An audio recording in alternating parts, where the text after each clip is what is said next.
सुप्रभात दोस्तों। भविष्यवाणी की उलटी गिनती में आपका फिर से स्वागत है। मैं देश भर में और दुनिया भर में विभिन्न मेज़बान स्थलों और चर्चों में हमारे साथ जुड़ने वाले लोगों का स्वागत करना चाहता हूँ। इस बाइबल अध्ययन अनुभव का हिस्सा बनने के लिए धन्यवाद। हम फोर्ट वर्थ क्रॉली क्षेत्र में अपने स्थानीय मित्रों का भी अभिवादन करना चाहते हैं। आज सुबह यहाँ आने के लिए धन्यवाद। हमारे पास एक बहुत ही महत्वपूर्ण विषय है। अब यह हमारी श्रृंखला की अंतिम प्रस्तुति है, लेकिन आज शाम एक अतिरिक्त बैठक है।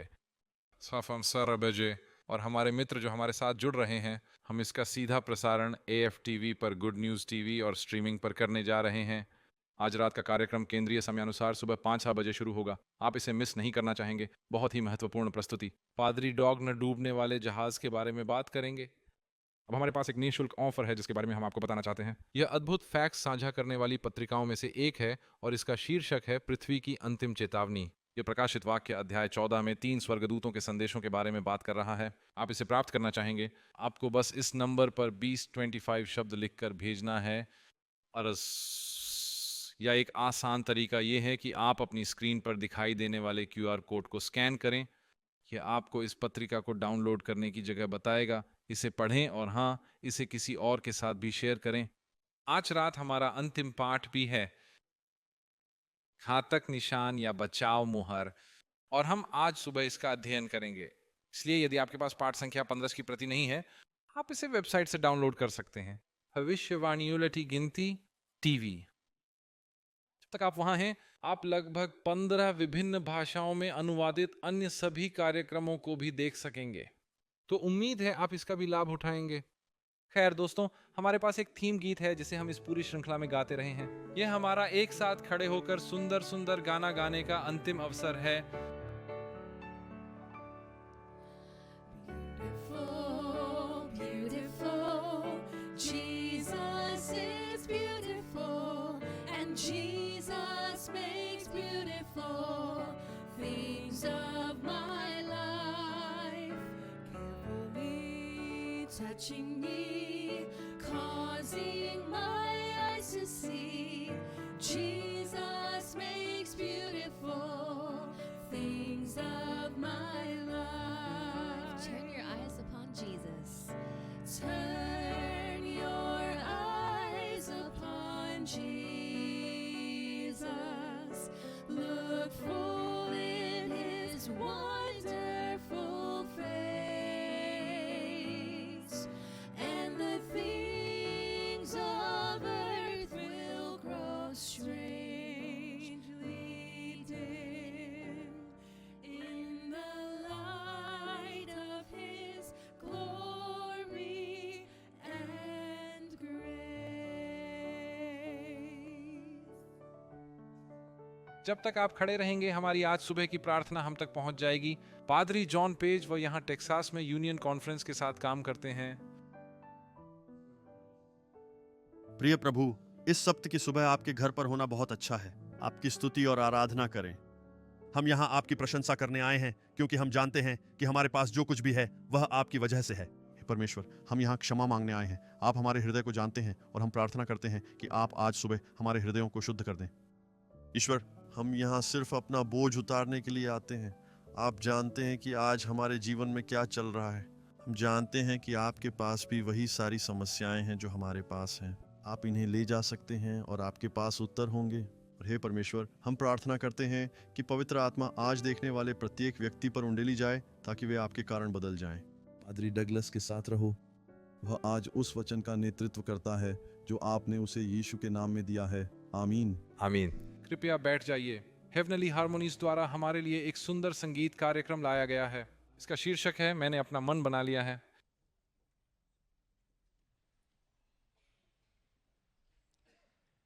I have fixed my mind on another time, on another time, and here I mean to stand until God gives me more light.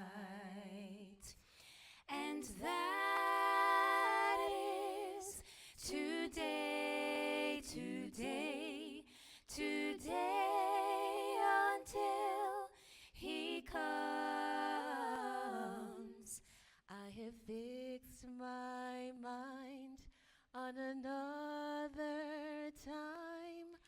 on another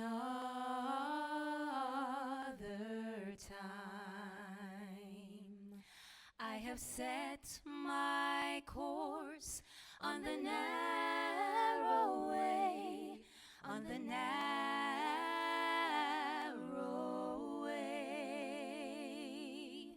For I know that time is close at hand, for which I watch and pray. And that is today, today, today until he comes. I have set my course on the narrow way, on the narrow way. Even so, Lord, come quickly. This is my fervent prayer. For I've caught a glimpse of glory, and I'm longing to be there. When shall the Son of Man appear? The trumpet sound its blast, and Christ descend in glorious fire, with all the saints amassed. We'll rise with those who sleep no more. We will rise with those who sleep no more, to meet him in the air. When shall the Son of Man appear? The Son of Man appear. I have fixed my mind on another time, on another time.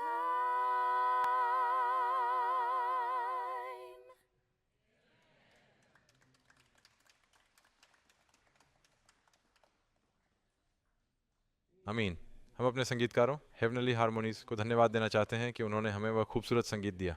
पादरी dog, हम इस Bible भविष्यवाणी के दौरान हमारे पास मौजूद महान संगीतकारों के लिए आभारी हैं। आप जानते हैं, शायद शुरुआत में इससे पहले कि हम बाइबल के प्रश्नों, आश्चर्यजनक तथ्यों पर चर्चा करें, हम अपनी प्रशंसा व्यक्त करना चाहेंगे क्रॉली चर्च के सभी सदस्यों, पादरियों, कर्मचारियों को। वे बहुत ही वीर हैं और बहुत कड़ी मेहनत कर रहे हैं। आयोजन में, खिलाने में, सुरक्षा से लेकर सेटअप तक हर चीज़ में मदद करने के लिए, और हमारी मीडिया टीम के लिए भी हम बहुत आभारी हैं। यह कार्यक्रम 15 रातों तक चलेगा, 16 प्रस्तुतियाँ होंगी। ये बहुत से लोगों द्वारा अपनी आध्यात्मिक प्रतिभाओं के साथ मिलकर काम करने का एक संयोजन मात्र है। हम पादरी एडम, पादरी नाथन, सम्मेलन संघ को धन्यवाद कहना चाहते हैं, और उन सभी लोगों को जिन्होंने मिलकर इसे संभव बनाया है। आने के लिए शुक्रिया। आमीन। ठीक है पादरी डॉग।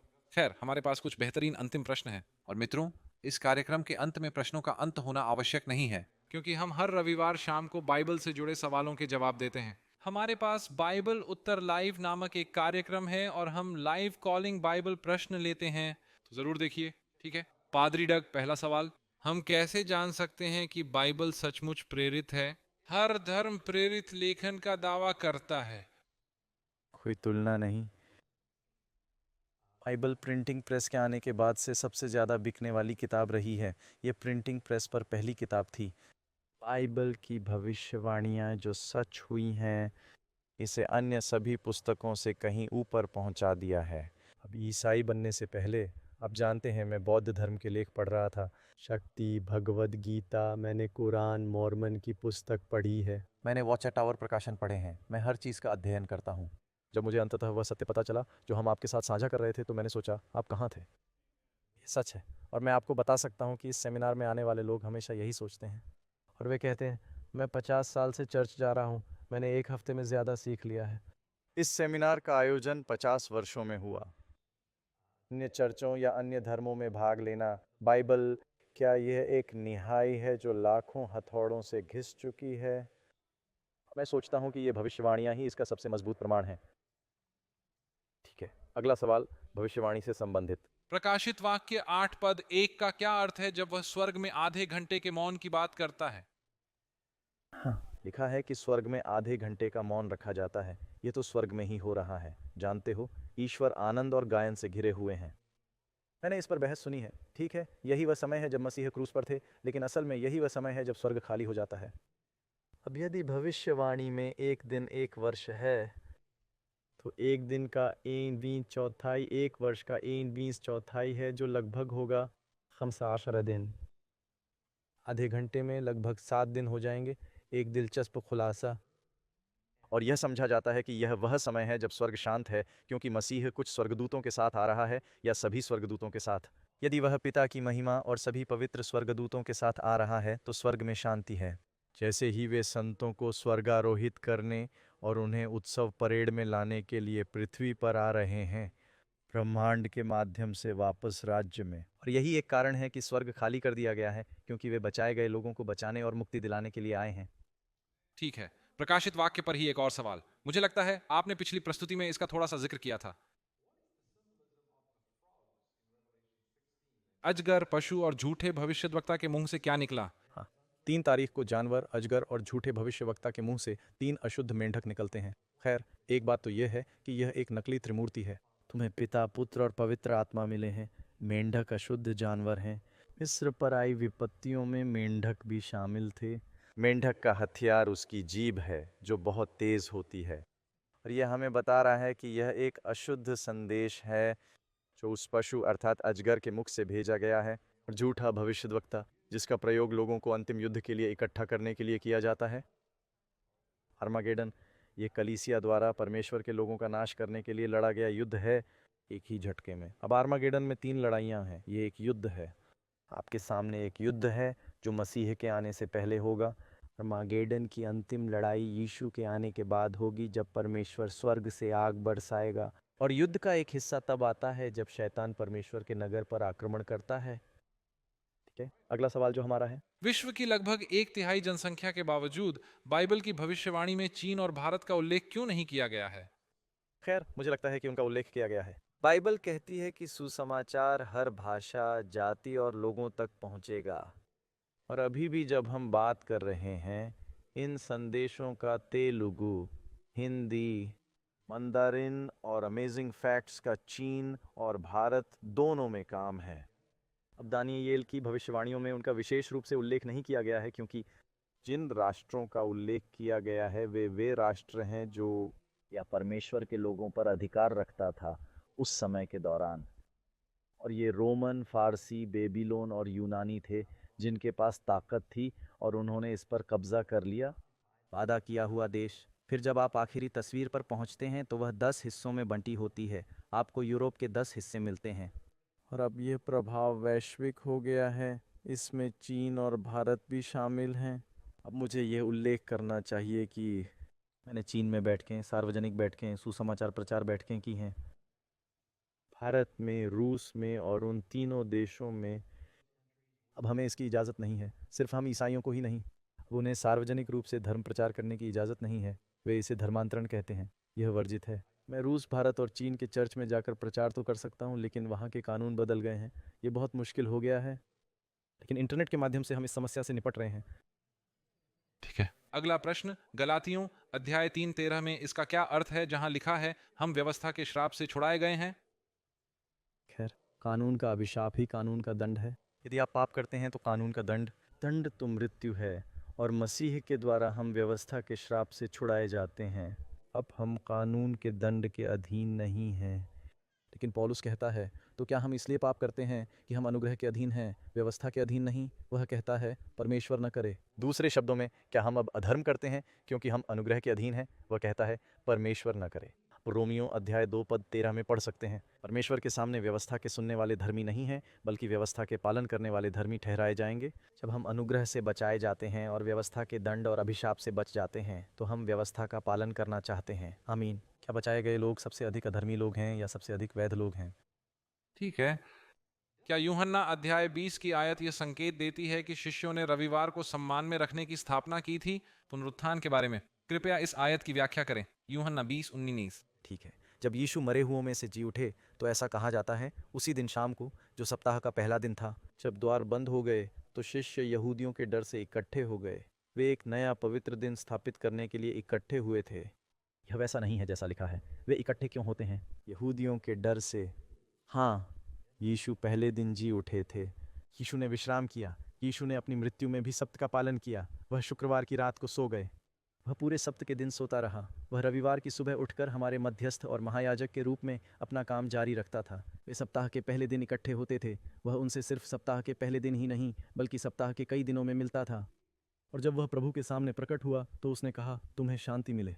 इस अनुच्छेद में ऐसा कुछ भी नहीं कहा गया है कि परमेश्वर ने इसे नए दिन से प्रतिस्थापित या परिवर्तित नहीं किया है। ठीक है। आप कैसे जानते हैं कि पुनः बपतिस्मा कब उचित है?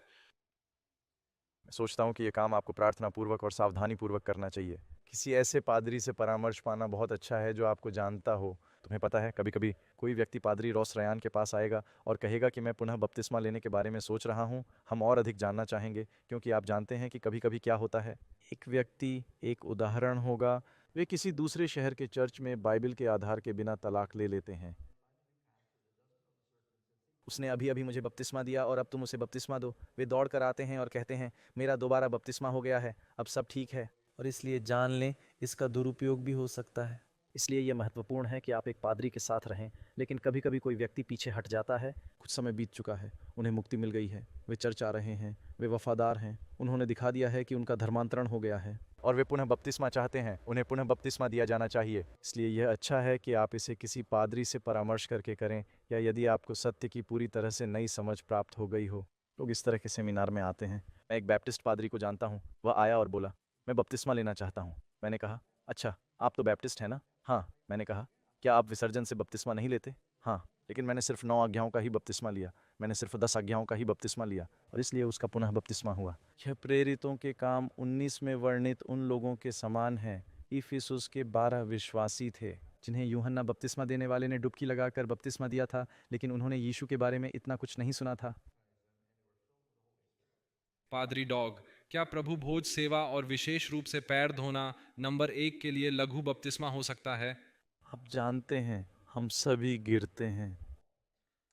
हम ईसाई होने के बाद भी गलतियां करते हैं। यीशु को बपतिस्मा के बाद प्रलोभन दिया गया था, उसने पाप नहीं किया, लेकिन हम अक्सर ऐसा करते हैं।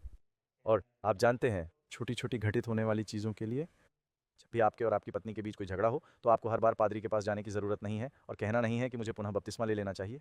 इसीलिए प्रभु ने प्रभु भोज की स्थापना की। हम उसके साथ अपनी वाचा को अंगूर के रस और रोटी के माध्यम से नवीनीकृत करते हैं और पैर धोने की सेवा के जरिए। ये एक छोटे से बपतिस्मा जैसा है। ठीक है, एक और सवाल। क्या आप मुसीबत के समय के लिए तैयार रहने के लिए प्रलय की तैयारी करने की सलाह देते हैं? गूंगा। आप जानते हैं, ये बुरा विचार नहीं है कि जब आप कहते हैं प्रलय की तैयारी करो। ही, अगर हम सब पहाड़ियों में भागकर छिप जाएं तो फिर प्रचार कौन करेगा, है ना? दुनिया के ज़्यादातर लोग शहरों में रहते हैं। परमेश्वर के लोगों को साक्षी बनने के लिए तैयार रहना चाहिए। तूफान या कमी की स्थिति में थोड़ी आपूर्ति के लिए कहीं भी नागरिक बनकर रहना कोई बुरा विचार नहीं है। इससे आप संकट से उबर सकते हैं। आपको सबसे पूछना चाहिए। मेरा मतलब है, आम शिक्षाविदों से भी। आपके पास कुछ बैटरियां तो होंगी ही, आपके पास थोड़ा पानी तो होना ही चाहिए। और हाँ, यदि आप मुसीबत के समय में चावल और बीन्स से भरी 5 गैलन की बाल्टी पर निर्भर हैं, आप वहां जाकर पाएंगे कि उसे कीड़ों ने खा लिया है। हमारा विश्वास प्रभु पर होना चाहिए। बाइबल कहती है, हमारी रोटी और पानी निश्चिंत रहेंगे। उस समय के दौरान परमेश्वर हमें भोजन देगा। लेकिन मुझे लगता है कि हर किसी को कुछ व्यावहारिक तैयारी करनी चाहिए, यदि आप सक्षम हैं। शहर के बाहरी इलाके में रहना, खासकर यदि आपका परिवार हो, तुम्हारे लिए देहाती माहौल में रहना ज़्यादा बेहतर है, क्योंकि समझदारी से काम लो। जब आपदाएं आती हैं तो स्थान कहाँ होते हैं? यदि ट्रक माल की ढुलाई बंद कर दें तो सबसे अधिक हिंसा कहाँ होगी? ये शहर के केंद्रों में है। इसलिए यह अच्छा है कि आप अधिक ग्रामीण क्षेत्रों में रहें, लेकिन इतनी दूर भी ना रहें कि आप वहाँ काम न कर सकें जहाँ लोग रहते हैं, क्योंकि हम प्रचारक बनना चाहते हैं, हमारी ज्योति चमके। आमीन। अगर आप देहात में रहेंगे और शहर में काम करेंगे तो शुक्र है आपका, यही सबसे अच्छी बात है। हर कोई ऐसा नहीं कर सकता, लेकिन आप अपनी परिस्थिति के बारे में प्रार्थना करें। ठीक है, एक और सवाल है। मत्ती 25:46 का क्या मतलब है जब लिखा है कि दुष्टों को अनंत दंड मिलेगा? हाँ, दुष्टों की सज़ा हमेशा के लिए है। कोई माफ़ी नहीं है, कोई दूसरा मौका नहीं है। यह एक स्थायी सज़ा है, इसमें कोई पैरोल नहीं है, आप अपील नहीं कर सकते। और बस इतना ही कहा जा रहा है, उन्हें अनंत सज़ा मिलेगी। ईश्वर कितनी बार दयालु धैर्यवान होता है, दया का द्वार कितनी देर तक खुला रहता है, लेकिन किसी समय परिवीक्षा समाप्त होने वाली है। जब दुष्टों को अंतिम दंड मिलेगा, इसे दूसरी मृत्यु कहा जाता है। यह एक स्थायी शाश्वत दंड है। ठीक है, अगला प्रश्न। क्या अंतिम दिनों में हम सच्चे भविष्यद्वक्ताओं को झूठे भविष्यद्वक्ताओं से कैसे पहचानेंगे? खैर, इसके लिए कई संकेत दिए गए हैं।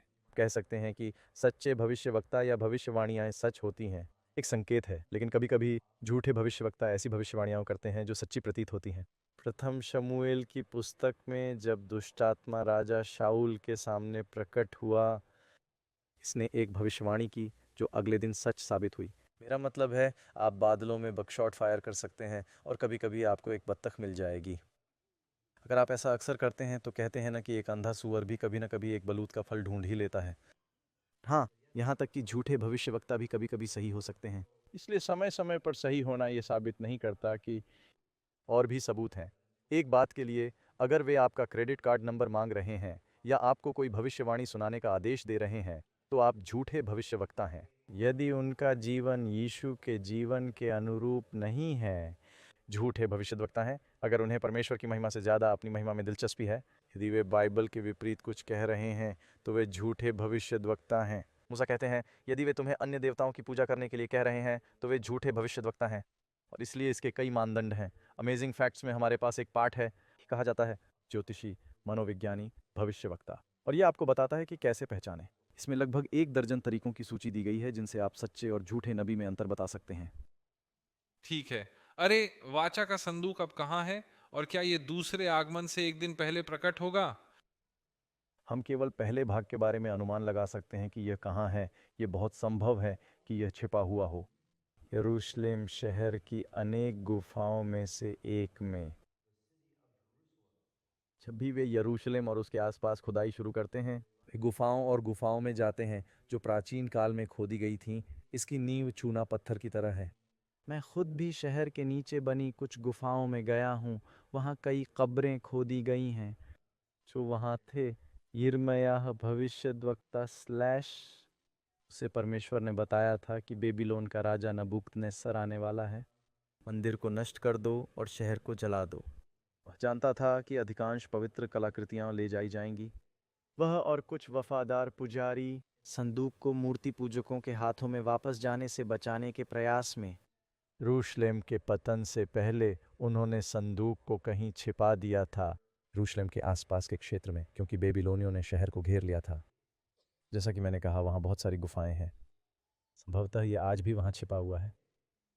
तो आपको पता चले कि अन्य उल्लिखित वस्तुएं वापस लाई गई हैं बेबीलोन की बंदी के बाद और नबूकदनेस्सर द्वारा ले जाए जाने के बाद। इसमें खंभों का जिक्र है, इसमें स्नफर्स का जिक्र है, इसमें कई वस्तुओं का जिक्र है। सबसे पवित्र वस्तु का कभी जिक्र नहीं है, संदूक का कभी जिक्र नहीं है। परंतु संदूक योशिय्याह के समय में भी वहीं था। इसे बाइबल में पढ़ सकते हैं। तो ये यिर्मयाह के समय तक वहाँ था। ये गायब हो जाता है। हम बस यही मान सकते हैं कि यह छिपा हुआ था। क्या इसे दोबारा खोजा जाएगा? हमें नहीं पता। क्या यह अद्भुत नहीं होगा अगर यह था? खैर, पादरी डॉग, हम सभी को उनके महान बाइबल प्रश्नों के लिए धन्यवाद देना चाहते हैं और हमने यहाँ कार्यक्रम में आपके प्रश्न का उत्तर नहीं दिया। बाइबल आंसर्स लाइव पर हमें कॉल करें। और फिर ये रविवार की शाम है, सैक्रामेंटो से लाइव। 4-8 भगवान कहते हैं। ये संख्या रविवार रात प्रशांत समयानुसार शाम 7 बजे की है। ठीक है, शुक्रिया ऑल। जैकी और शैनन हमारे लिए खास संगीत लेकर आ रहे हैं जिसका नाम है in Christ alone.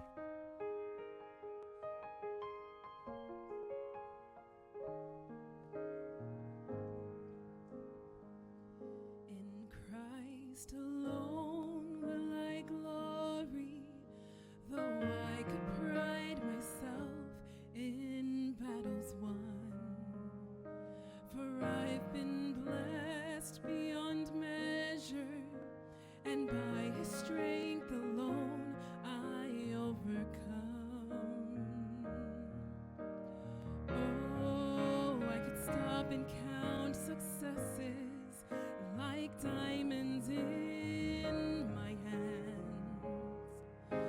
those trophies could not equal to the grace by which I stand in Christ alone.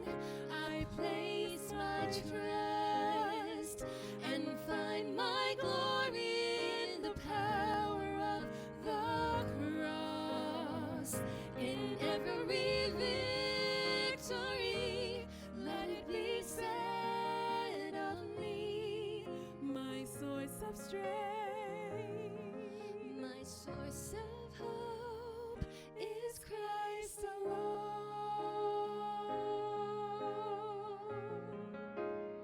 In Christ alone will I glory, for only by His grace I am redeemed, and only His tender mercy could reach beyond my weakness to my need. And now I seek no greater honor than just to know Him more, and to count my gains as losses, but the glory of the Lord. In Christ alone I place my trust and find my glory in the power of the cross. In every victory, let it be said of me, my source of strength, my source of hope is Christ alone. I place my trust and find my glory in the power of the cross. In every victory, let it be said of me, my source of strength, my source of hope is Christ alone. My source of strength, my source of hope is Christ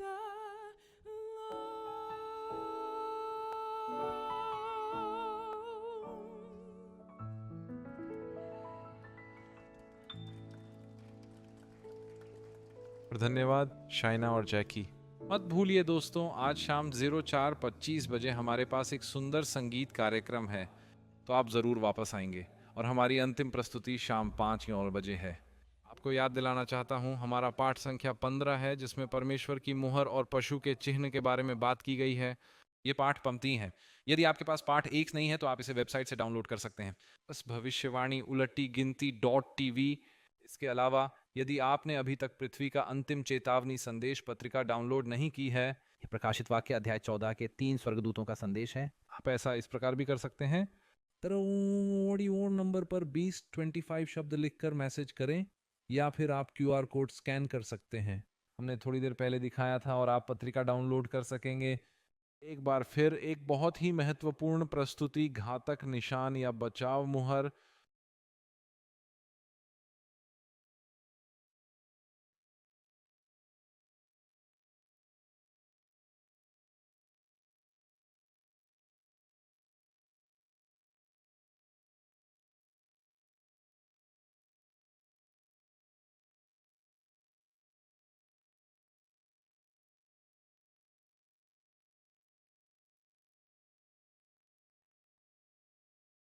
एक बार फिर से आपका स्वागत है दोस्तों, भविष्यवाणी की उल्टी गिनती में आगे क्या है।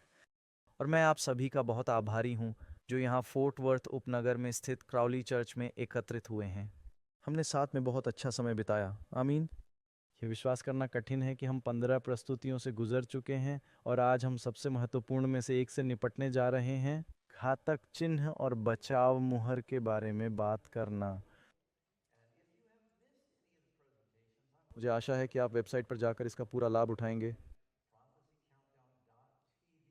सुनिश्चित करें कि आपको .tv वाला भाग याद है। वहाँ कुछ अन्य वेबसाइटें भी हैं और आप गलत स्थान पर पहुँच जाएंगे।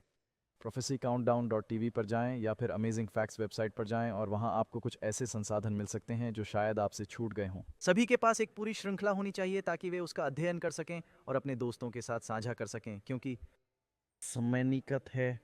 जिन बातों के बारे में हम अभी बात कर रहे हैं, मैं सचमुच मानता हूं कि हम अंतिम दिन में रह रहे हैं मित्रों। लेकिन जितना मुझे कहना है, मैं इस कार्यक्रम की शुरुआत स्थानीय चर्च को आपके सभी वफादार समर्थन के लिए एक बार फिर धन्यवाद कहे बिना नहीं कर सकता।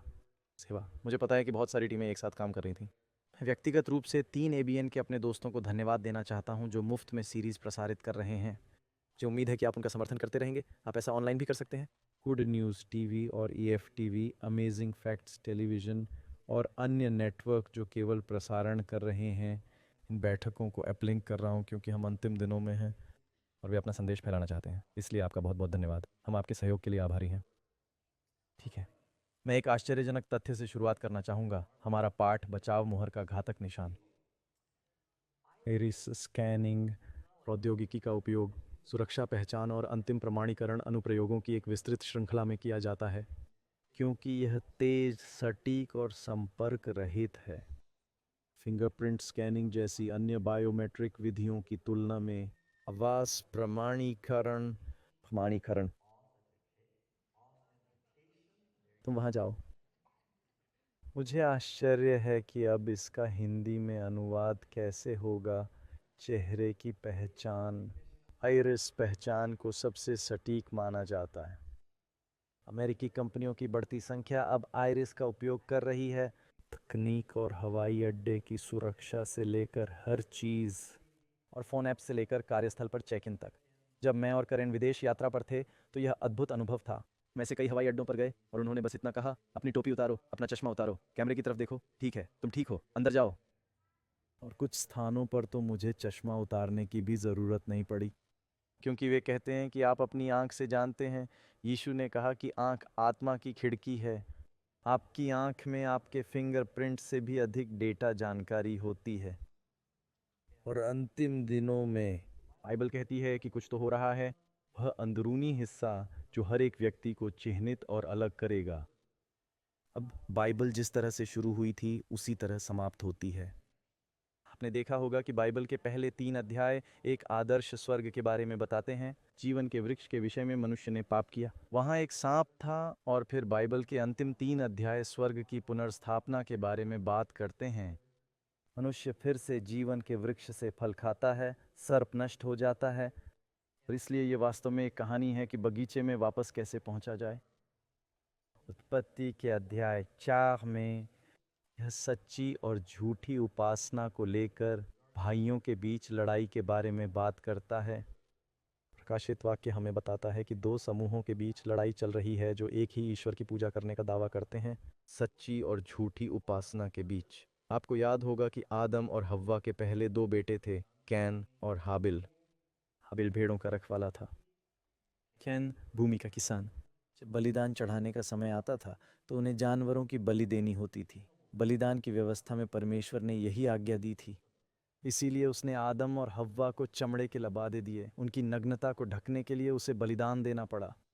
और हाबिल ने उसके अनुसार जितना उसका प्राण टूटा था, उसने एक मेमने का जीवन लिया और उसे वेदी पर चढ़ा दिया। स्वर्ग से परमेश्वर की ओर से आग उतरी और उसे भस्म कर दिया। परमेश्वर ने उसके बलिदान को स्वीकार किया। मूसा के दिनों में परमेश्वर ने आग बरसाई थी बलिदान की स्वीकृति दर्शाने के लिए। सुलेमान के दिनों में परमेश्वर ने अपनी स्वीकृति दर्शाने के लिए आग बरसाई। उसने एलियाह के लिए ऐसा 3 बार किया। टाइम्स, अगर आपको एलिजा की कहानी पता है, कैन ने अपना फल वेदी पर रखा। उन्होंने कहा, हाँ, हाबिल एक चरवाहा है, लेकिन यह थोड़ा गड़बड़ है। मैं इसे अपने तरीके से करूंगा। जब तक मैं भगवान को भेंट चढ़ाता हूँ, क्या फ़र्क पड़ता है? उसने इसे तर्क संगत ठहराया। क्या इससे कोई फ़र्क नहीं पड़ता कि उसने यह अपने तरीके से किया या ईश्वर के तरीके से? और फल मक्खियों के अलावा कुछ भी इकट्ठा नहीं हुआ। और हाबिल ने अपने भाई को परमेश्वर की आज्ञाओं का पालन करने के लिए प्रोत्साहित करने की कोशिश की। वही करो जो परमेश्वर ने कहा है। और कैन अपने छोटे भाई द्वारा यह कहे जाने पर कि उसे क्या करना है, बहुत क्रोधित हुआ। उत्पत्ति 4:8 में लिखा है कि कैन अपने भाई हाबिल से बात कर रहा था। जब वे खेत में थे तब कैन अपने भाई हाबिल के विरुद्ध उठा और उसे मार डाला। पूजा अर्चना के विषय पर आपकी पहली हत्या है। झूठ सच्चे को सताता है और आप देखेंगे कि इतिहास में इसका पैटर्न इसी प्रकार चलता रहा है। बाइबल आगे कहती है कि हम उत्पत्ति में पढ़ते हैं कि कैन ने हाबिल को मार डाला। प्रभु ने कैन पर एक निशान लगाया जो भविष्य में हत्या करने वालों के लिए एक अशुभ चेतावनी थी। तो इसके साथ हम सड़क पर चलने वाले आदमी के पास जाएंगे और देखेंगे कि हम क्या सीख सकते हैं। लोग जानवर के निशान और 666 इसके बारे में क्या जानते हैं? मैन ऑन द स्ट्रीट चले तो नीचे दिए गए शीर्षकों को अवश्य पढ़ें। शीर्षकों को देखें, क्योंकि कभी कभी हम जो प्रश्न पूछ रहे होते हैं वे थोड़े कठिन होते हैं, लेकिन हम इस पर खेलेंगे। खैर, मेरा मानना है कि ये 666 है। इल्लुमिनाती सामान है ना? पशु का चिन्ह अंततः कुछ ऐसा है जो हमें जबरदस्ती खिलाया जाएगा। तो मेरे लिए जानवर का चिन्ह पुरानी हॉलीवुड कहावत या 666 का संपूर्ण हॉलीवुड प्रतीक है। मैं जानवर के चिन्ह के बारे में नहीं जानता, क्योंकि इस बारे में अलग अलग बातें हुई हैं, जैसे फ्रांसिस, जब लूसीफर आप पर अपना हाथ रखता है, दुष्टता। ये जानवरों का निशान है, कुछ लोग तो यही कहेंगे। सोचिए, 6 से 6 का मतलब भी परिवर्तन या कुछ और है। मैं इसे शैतान का नंबर मानता हूँ। स्पष्ट रूप से एक राक्षसी संख्या है। लेकिन ये तो बस एक कहानी का हिस्सा है, ये तो बस एक दृष्टांत का हिस्सा है। शैतान, फिर से शैतानी, नर्क। मुझे नहीं पता, क्योंकि मैं नकारात्मकता से दूर रहना चाहता हूँ। मेरे लिए यह शैतान का समय है। मैं इसके बाइबल संबंधी निहितार्थ नहीं जानता, लेकिन मैंने जितनी भी डरावनी और डरावनी फिल्में देखी हैं, उनसे मुझे पता है कि 666 शैतान का अंक है। मैं दुकान से पैसे निकाल रहा था और मुझे याद है कि कीमत $6.66 और 66 सी डॉलर्स तक आई थी। और मुझे याद है कैशियर ने कहा, ओह वो देखो, और मैंने कहा, हाँ क्या तुम जानते हो इसका मतलब क्या है? उसने कहा, नहीं ये बुरा है, लोग बस यही जानते हैं। 6 का क्या मतलब है? भगवान ने छठे दिन मनुष्य को बनाया, भगवान ने एक और दिन बनाया, पूजा का दिन। मानव निर्मित पूजा 6 से जुड़ी हुई है। यदि आप दानियेल अध्याय में देखें तो मुझे खेद है, प्रकाशित वाक्य 13, इसमें कहा गया है कि जो लोग पशु की प्रतिमा की पूजा नहीं करते उन्हें मार दिया जाना चाहिए। ये बात पुरानी याद दिलाती है। ये बात दानियेल अध्याय 3 में दोहराई गई है, जहां राजा नबूकदनेस्सर ने एक बड़ी सोने की मूर्ति बनवाई थी और उसने कहा, यदि तुम मेरी मूर्ति की पूजा नहीं करोगे तो तुम्हें मार दिया जाएगा। और इसमें कहा गया है कि छवि 60 हाथ गुणा 6 हाथ की थी। और एक इतिहासकार लेस्ली हार्डिंग ने हिब्रू में कहा, धूप की वेदी की तरह 2 हाथ ऊंची, 1 हाथ और 1 हाथ ऊंची थी। यदि यह चौड़ाई नहीं बताता है तो यह गहराई के समान ही होगा। इसका मतलब यह हुआ कि वह छवि 60 गुणा 6 गुणा 6 थी। और अगर वे उपासना नहीं करते तो उन्हें मार दिया जाता, और यह सब बेबीलोन में होता था। और इसलिए हम इसकी तलाश करते हैं। आधुनिक बेबीलोन या आध्यात्मिक बेबीलोन, वह छवि क्या है? यदि आप किसी सार्वजनिक खेल में जाते हैं जहां सभी सीटें खाली हैं, यदि आपको सीट संख्या नसा मिल जाती है तो आपको कहीं और जाने की आवश्यकता नहीं है। हम अपने अद्भुत फैक्स कार्यालय में एक कर्मचारी को उसकी लाइसेंस प्लेट के कारण चिढ़ाते थे। अंतिम 3 अंक 666 थे और उसे इसकी ज़्यादा परवाह नहीं थी, लेकिन उसने कार नहीं बेची या उसे किसी अन्य ओन के लिए आवेदन नहीं करना पड़ा। लेकिन यह संख्या स्वयं एक संख्या मात्र है। यह दिलचस्प है कि एक ऐसी संख्या है जो रोम से जुड़ी है। मुझे लगता है मैंने आपको पहले 6 रोमन अंक बताए थे। जब आप उन्हें जोड़ते हैं तो 666 आता है। और बेबीलोन के लोगों के लिए जिनके पास 60 दिन थे, और यह वह जगह है जहां आपको एक सर्कल में 360 डिग्री या रूलेट व्हील पर 87 स्लॉट मिलते हैं। यदि आप 1 + 2 + 3 + 4 जोड़ते हैं और 37 तक जाते हैं तो यह 666 आता है। रोचक है। तो रोमन और बेबीलोनियन से, और फिर आप पोप से भी सीखेंगे उस संख्या तक। ठीक है, चलिए प्रश्न संख्या 7 पर आते हैं। अंतिम 7 नाटकों के माध्यम से किसे संरक्षित किया जाएगा? उत्तर, पृथ्वी, समुद्र या पेड़ों को तब तक नुकसान न पहुंचाए जब तक हमारे पास क्या न हो? हमारे परमेश्वर के सेवकों के माथे पर मुहर लगा दी। इसलिए ऐसा नहीं है कि केवल वे ही लोग जो पशु की पूजा करते हैं उनके माथे या हाथ पर कुछ लगाया जाता है। भगवान के सेवकों के माथे पर कुछ न कुछ अंकित रहता है। विपत्तियों के दौरान जिनके माथे पर मुहर लगाई जाती है वे सुरक्षित रहते हैं। क्या आपको याद है जब मिस्र में आखिरी विपत्ति आई थी, इजराइलियों के पहलौठे की मौत हो गई थी। परमेश्वर ने उनसे कहा कि वे एक मेमने का खून लें और उसे अपने घर के द्वार के दाल पर लगाएं। और न्याय का वह दूत वहां से गुजरेगा और वे चिन्ह के द्वारा बचाए जाएंगे। खून का तुम मेरे साथ हो, ये उन्हें इस महामारी से बचाने का संकेत था। जब यहोशू आया और उन्होंने चिल्लाया और यरीहो की दीवारें गिर गईं, केवल वे ही लोग बच गए जिनके लाल वस्त्र राहाब के घर की खिड़की पर लटके हुए थे। यदि आप लाल रस्सी वाले घर में नहीं होते, वह रस्सी स्पष्टतः लाल रंग की थी, जो मसीह के लहू का प्रतीक थी। वे बच जाएंगे, वे बच गए। अंतिम दिनों में परमेश्वर के पास भी कुछ चिन्ह है। आज हम अपने पाठ में इस विषय पर चर्चा करेंगे। कहते हैं कि ईश्वर ने हमें मुहर लगा दी है और गारंटी के रूप में हमारे हृदय में आत्मा दे दी है। तो फिर परमेश्वर की मुहर का पहला भाग क्या होगा? पवित्र आत्मा। अब मुझे एक पल के लिए सोचने दीजिए। आप में से कितने लोग जानते हैं कि जिन लोगों पर पशु की छाप है, उनमें शैतान की आत्मा है? अगर आपके पास परमेश्वर की मुहर है, तो किसकी आत्मा आपके पास है? परमेश्वर की आत्मा। ठीक है। तो आप जानते ही हैं, आज दुनिया में दो आत्माएं आपस में लड़ रही हैं, और जिन पर परमेश्वर की मुहर है, उनके पास स्पष्ट रूप से पवित्र आत्मा भी है। इसलिए अवश्य है कि तुम पर पवित्र आत्मा की छाप लगे, विश्वास करके। इफिसियों 1:13। विश्वास करने के बाद आप पर प्रतिज्ञा की पवित्र आत्मा की मुहर लगा दी गई, तो यह आंतरिक मुहर है। फिर से इफिसियों 4:3। परमेश्वर के पवित्र आत्मा को शोकित न करो, जिससे तुम पर छाप दी गई है, छुटकारे के दिन के लिए। इसलिए परमेश्वर की आत्मा, यीशु ने कहा कि तुम उन्हें उनके फलों से पहचानोगे। अगर आपके दिल में ईश्वर की आत्मा है, तो वह आपके जीवन में दिखाई देगी। लेकिन इससे भी बढ़कर कुछ है। नंबर 2, धर्मी लोगों के माथे पर कौन सी मुहर लगी होती है? उत्तर, गवाही को बांधें, क्या सील करें? मेरे चेलों के बीच व्यवस्था पर मुहर लगा दो। इस प्रकार परमेश्वर की व्यवस्था पर मुहर लगी रहती है, और यही इसे बहुत अच्छा बनाता है। अब गवाही शब्द पर ध्यान दीजिए, कानून शब्द पर ध्यान दीजिए। यहाँ कहा गया है कि कानून को सील कर दो। अजगर पागल है। प्रकाशित वाक्य अध्याय 12:17।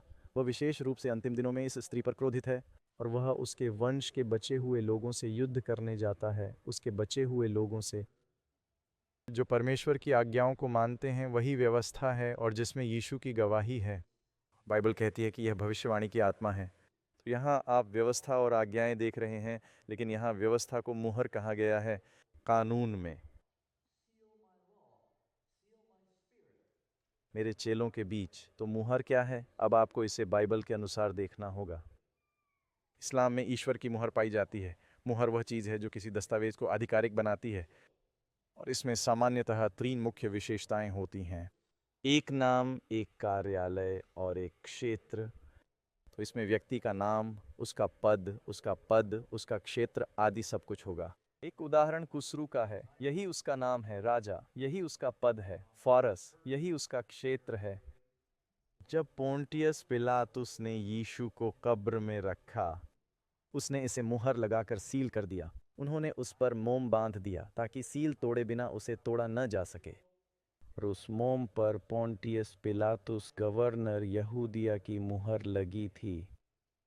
जब दारा ने दानियेल को शेर की माद में रखा, तो उन्होंने पत्थर पर एक मुहर लगा दी, और उस मुहर पर किसका नाम अंकित था?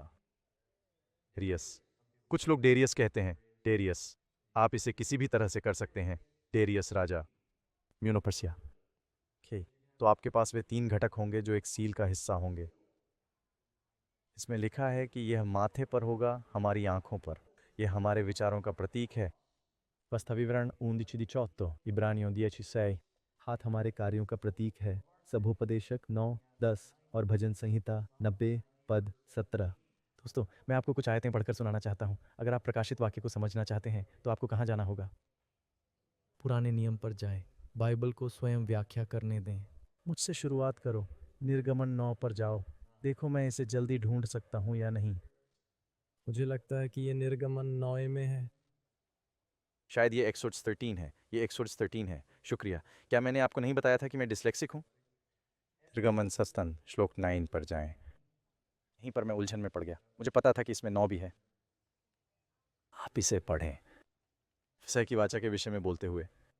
और यह तुम्हारे हाथ पर एक चिन्ह होगा। और वह तुम्हारी आंखों के बीच एक स्मारक होगा। माथा कहने का इब्रानी तरीका यही है कि यहोवा की व्यवस्था तेरे मुंह में रहे। एक चिन्ह, हाथ, माथा, तुम्हारे मुंह में प्रभु का नियम। उसी अध्याय की 16वीं आयत पर जाए। अगर आपके पास सब्बात की सुबह बाइबल है तो आपको अपनी बाइबल अपने फ़ोन पर या किसी किताब में या किसी और चीज़ में रखनी चाहिए, है ना? और यदि बैटरियां ख़त्म हो जाएं तो फिर आप क्या करेंगे? आपको यह भी जानना होगा कि कागज़ वाले संस्करण का उपयोग कैसे किया जाता है। श्लोक 16 पर जाएं। वह तुम्हारे हाथ पर चिन्ह और तुम्हारी आंखों के बीच टीके के समान होगा, क्योंकि यहोवा ने अपने हाथों के बल से हमें मिस्र से निकाला है। अब मेरे साथ व्यवस्था विवरण की पुस्तक पर चलें। अध्याय 6 व्यवस्था विवरण। अध्याय 5 में वह 10 आज्ञाएं देता है। मुझ पर जांच कर सकते हैं। ठीक है। व्यवस्था विवरण अध्याय 5 में आपको 10 आज्ञाएं मिलेंगी। तो आप व्यवस्था विवरण अध्याय 6 पर जाएं और श्लोक 8 में देखें। तुम उन्हें अपने हाथ पर चिन्ह के रूप में बांधोगे और उन्हें अपनी आंखों के बीच टीके की तरह बनाना और अपने घर के फाटकों पर अपने द्वार के चौखट के बाजुओं पर लिखना। अपनी आंखों के बीच अपने हाथ पर परमेश्वर के नियम के बारे में बोले। पद 18 पर जाए। और तुम वही करना जो तुम्हारे परमेश्वर यहोवा की दृष्टि में ठीक और अच्छा है। नहीं, वह श्लोक नहीं है जो मैं पढ़ना चाहता था। मैं व्यवस्था विवरण अध्याय 11 पर जाना चाहता हूँ, ऐसा मुझे लगता है। सिर्फ इतना है कि कभी कभी मैं इन चीज़ों को पहले से चिन्हित कर लेता हूँ, लेकिन मैं तो बस जाना चाहता था। हाँ, व्यवस्था विवरण 11 श्लोक 18 पर जाए। इसलिए तू मेरे ये वचन अपने मन और प्राण में धारण कर लेना और चिन्हानी के रूप में अपने हाथ पर बांध लेना, और वे तुम्हारी आंखों के बीच टीके का काम देंगे। ठीक है दोस्तों, मैंने अभी आपको बाइबल से 4 उदाहरण पढ़कर सुनाए हैं कि जब कहा जाता है तुम्हारे हाथ पर और तुम्हारे माथे पर, तो इसका क्या मतलब होता है। व्यवस्था विवरण अध्याय 6 में मूसा कहता है, ये वचन जो मैं आज तुझको आज्ञा देता हूँ वे तेरे हृदय में बने रहें। बाप में से कितने लोग इस बात से सहमत होंगे कि यह आपके स्नेह में होने का एक उदाहरण है? क्या वह सचमुच चाहते थे कि वे अपनी छाती चीर कर उसमें 10 आज्ञाएं डाल दें? दिल में हम सभी जानते हैं, इसीलिए यह मान लेना सुरक्षित है कि जब वह कहता है वे आपकी आंखों के बीच होंगे। क्या आपको 10 आज्ञाओं का पालन करना चाहिए? आप जानते हैं कि कुछ यहूदियों ने इसे गंभीरता से लिया और उन्होंने अपने सिर पर तावीज़ लटका दिए। उन्होंने अपनी शॉल ओढ़ ली ताकि वे कह सकें, मैंने अपनी आंखों के बीच कानून पा लिया है। परमेश्वर का यह मतलब नहीं था और उन्होंने उन्हें अपनी कलाइयों से लटका दिया। प्रभु चाहते थे कि यह उनके कार्य में हो, उनके दिल में, उनके दिमाग में। अतः जब यह बात की जाती है कि परमेश्वर की मुहर मन में है, तो इसका अर्थ है कि आपकी आराधना में परमेश्वर का नियम आपके मन में है।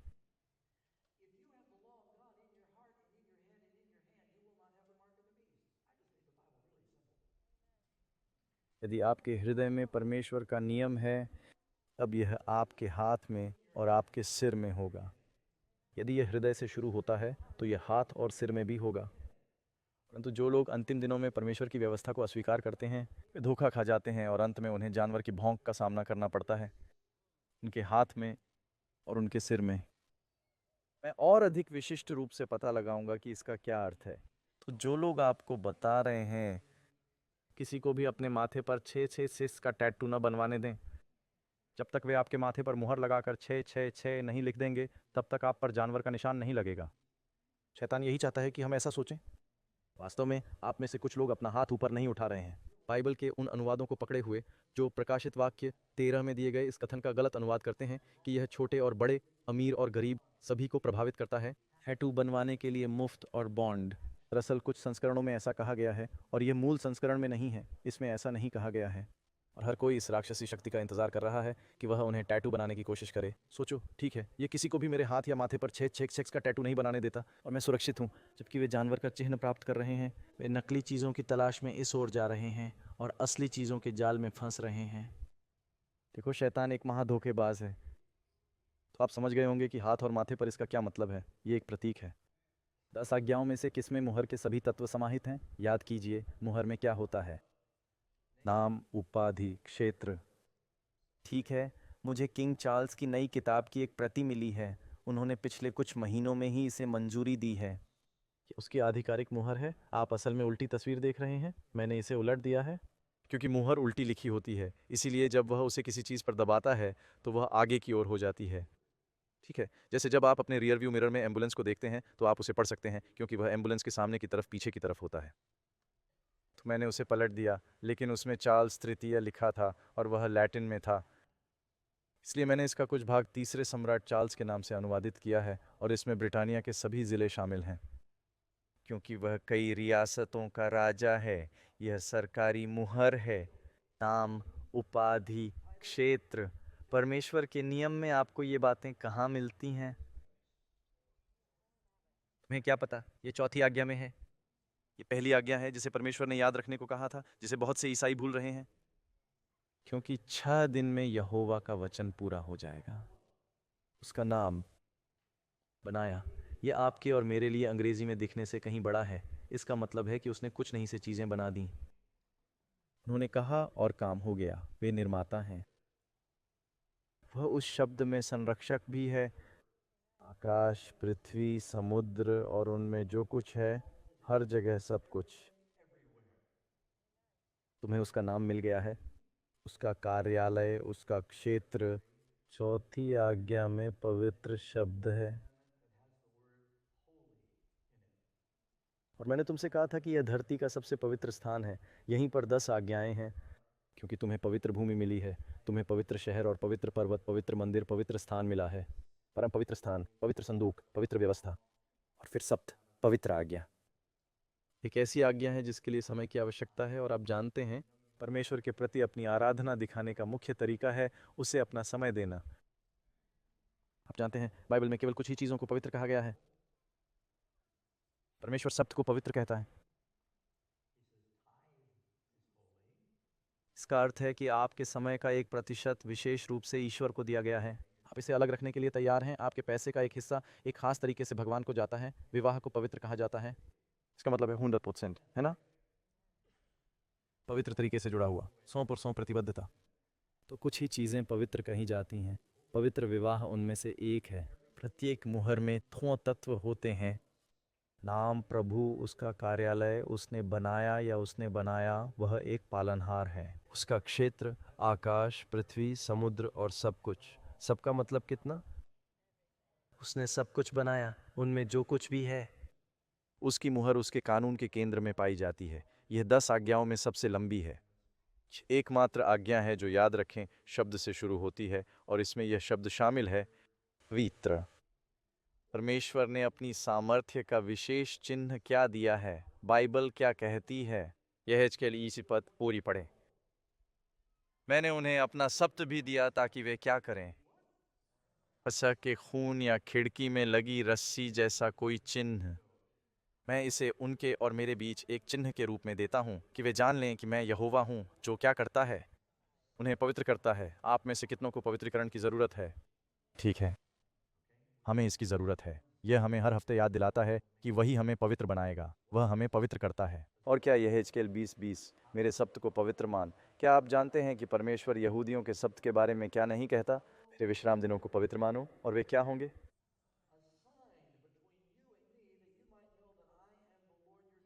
तुम्हारा भगवान हूँ। यदि तुम मानते हो कि मैं तुम्हारा ईश्वर हूँ तो उस दिन को याद रखो जिसे मैंने उत्पत्ति में बनाया था। हम में से कितने लोग आदम और हव्वा से संबंधित हैं? हर कोई। मेरे पास सातों और है, निर्गमन 3:28. निश्चय तुम मेरे विश्राम दिनों को मानना, क्योंकि यह क्या है? तुम्हारी पीढ़ियों के लिए मेरे और तुम्हारे बीच एक चिन्ह, जिससे तुम जान लो कि मैं तुम्हारा पवित्र करने वाला यहोवा हूँ। और यह इस बात का चिन्ह है कि वह हमारा परमेश्वर है। इस बात का संकेत है कि उसने पवित्र किया है। यह इस बात का संकेत है कि उसने आकाश और पृथ्वी की रचना की है। हाँ, निर्गमन 21:17 है।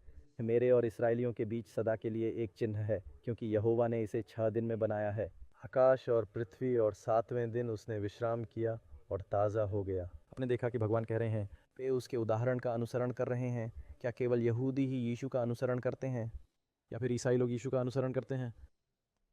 मैंने लोगों को ये कहते सुना है कि ये तो केवल इज़राइल के बच्चों के लिए है। परमेश्वर कह रहा है, मैं सृष्टि करता हूँ, मैंने उन्हें यह उदाहरण दिया है कि वे मेरा अनुसरण करें। मैंने उन्हें अपनी छवि में बनाया है। ये सभी पुरुषों के लिए है। यीशु ने कहा सप्त मनुष्य के लिए बनाया गया था, और यीशु ने जो शब्द मनुष्य का प्रयोग किया है वह है एंथ्रोपोस।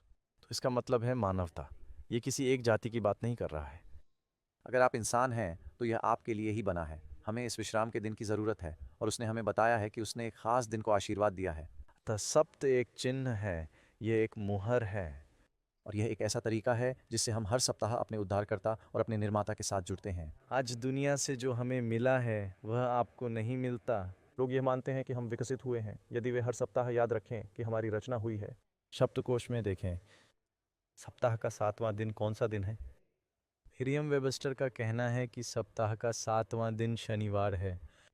हम जानते हैं कि यीशु रविवार को जी उठे थे, पहले दिन। नंबर 5, प्रकाशित वाक्य 13 का दूसरा पशु सभी को क्या लेने के लिए मजबूर करता है? ठीक है, हमने पहले जानवर के बारे में सीखा है जो रोमन कैथोलिक धर्म की बात करता है और इसमें शामिल होगा। यूरोप में रूढ़िवादी चर्च, ग्रीक रूढ़िवादी, रूसी रूढ़िवादी, कॉप्टिक चर्च, और फिर अमेरिका में प्रोटेस्टेंट है। और ये दूसरा जानवर है। प्रकाशित वाक्य 13 का दूसरा पशु सभी को क्या लेने के लिए मजबूर करता है? वह छोटे बड़े, अमीर गरीब, स्वतंत्र दास सभी को क्या प्रदान करता है? उनके दाहिने हाथ पर एक निशान। दाहिना हाथ उनके माथे पर है। जरूरी नहीं कि उनके पास दोनों हों, या तो एक या दूसरा। अब इसका क्या मतलब है अगर यह उनके हाथ में है? खैर, इसका मतलब है उनके कर्म। वह उन्हें माथे पर चोट पहुंचाता है। या उनके हाथ में, माथे का मतलब होगा कि शायद वे सचमुच इस पर विश्वास करते हैं और वे उस पशु की छवि की पूजा करते हैं। वे अपने हाथ में खरीद बिक्री करना चाहते हैं, इसलिए वे ऐसा करते हैं ताकि वे अपना कारोबार चला सकें। संख्या 30, पशु का चिन्ह क्या है? उन्हें दिन रात आराम नहीं मिलता। जो लोग उस पशु की छवि में उसकी पूजा करते हैं, सीनों का रस क्या है? खा। यीशु कहते हैं, मेरे पास आओ। मत्ती 11। हे सब थके हुए और बोझ से दबे हुए लोगों, और मैं तुम्हें आराम दूंगा। मेरा जुआ अपने ऊपर ले लो, मुझसे सीखो, क्योंकि मैं नम्र और मन से दीन हूं, और तुम्हें शांति मिलेगी। विश्वास के कारण इब्रानियों अध्याय 4, वे उसके विश्राम में प्रवेश न कर सके। परमेश्वर चाहता है कि हमें शांति मिले। मेरे प्रभु कहते हैं, दुष्टों के लिए कोई विश्राम नहीं है। शाया हमें बताता है, जो लोग पशु की छवि में उसकी पूजा करते हैं, उनके पास विश्राम नहीं है। जो लोग उसके नाम के चिन्ह की पूजा करते हैं, यदि आप एक अच्छे कैथोलिक बनना चाहते हैं, अब धर्म शिक्षा कैटेचिज्म से गुजरते हैं। यह प्रश्नोत्तर का एक प्रारूप है। वास्तव में यह पढ़ाने का कोई बुरा तरीका नहीं है, यह बहुत प्रभावी है। इसीलिए कैथोलिक अक्सर कहते हैं, अगर तुम मुझे दे दो तो अपने बच्चों को 10 साल की उम्र तक दे दो, वे जिंदगी भर कैथोलिक रहेंगे। क्योंकि वे उन्हें सिखाते हैं, वे उन्हें बहुत सावधानी से समझाते हैं। प्रश्न, यह मैंने नहीं लिखा, यह उनकी धर्म शिक्षा में है।